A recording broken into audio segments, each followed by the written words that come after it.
इयत्ता 5वी, कविता 6वी, माहेर. बघूया आता ती कवितेत पुढे काय म्हणते आहे ते. असा भाऊ चांगला तर दारी रथ आणील ग बाई, असा रथ चांगला तर नंदी तरी झुंपीन ग बाई.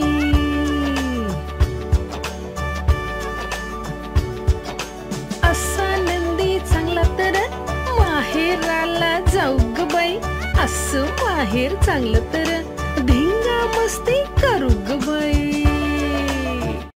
पुढे बघा, ही लग्न झालेली स्त्री बोलत आहे. माझा भाऊ इतका चांगला आहे की तो मला माहेरी नेण्यासाठी दारात रथ घेऊन येईल. आणि जर इतका चांगला रथ आहे तर त्या रथाला छान नंदी जुंपायला पाहिजे. मुलांनो, नंदी म्हणजे काय? नंदी म्हणजे सजवलेला बैल. अगदी बरोबर. तर या ओवीत ही सासूरवाशीण काय म्हणत आहे ते बघूया.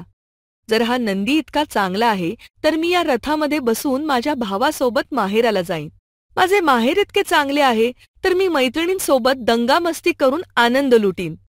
आता मुलांनो, ही स्त्री आहे ती तिच्या सासरी आहे आणि सासरी विवाहित स्त्रीवर काही बंधने असतात, मर्यादा असतात. पण जेव्हा ती माहेरी जाते तेव्हा ती तिथे मुक्तपणे राहू शकते, आपल्या मनाप्रमाणे वागू शकते. म्हणून तिला सतत माहेरची आठवण येत आहे.